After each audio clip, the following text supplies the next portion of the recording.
Hello అందరికీ, అందరూ ఎలా ఉన్నారు? బాగున్నారా? నేనైతే చాలా బాగున్నాను. మీరు కూడా బాగుండాలని అయితే కోరుకుంటున్నాను. సో ఇవాళ వచ్చేసి నేను ఒక రెసిపీ చేయబోతున్నాను. అది పిల్లల కోసం అండి. సో నేనైతే మా పాపకైతే చేస్తున్నాను. ఈ మధ్య తను 2 టైమ్స్ అడ్మిట్ అవ్వడం వల్ల చాలా వీక్ అయిపోయింది, చాలా సన్నగా కూడా అయిపోయింది. సో ఇది బోన్స్కి కానివ్వండి, వెయిట్ గెయిన్కి కానివ్వండి చాలా యూజ్ అవుతుంది.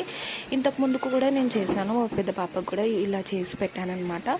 సో మరి అందరూ ఎలా ఉన్నారు, మన పిల్లలు కూడా అలా ఉండడం అనుకోవడం మన భ్రమ.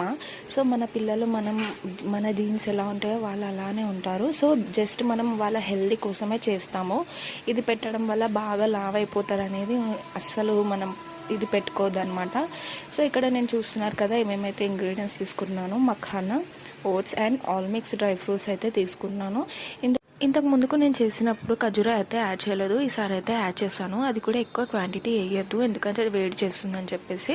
సో చూస్తున్నారు కదా మంచి రెడిష్ కలర్లో వచ్చేంత వరకు మనం రోస్ట్ చేసుకోవాలి. ఎక్కువ రోస్ట్ చేసుకుంటే టేస్ట్ అయితే మారిపోతుంది. సో ఇక్కడ చూస్తున్నాను ఆల్ మిక్స్ అయితే వేసేసుకున్నాను. ఇంకా నేను మఖానాలో అయితే నెయ్యి యాడ్ చేసుకున్నాను, ఓట్స్లో యాడ్ చేయలేదు, అండ్ డ్రై ఫ్రూట్స్లో అయితే యాడ్ చేశాను. చూస్తున్నారు కదా.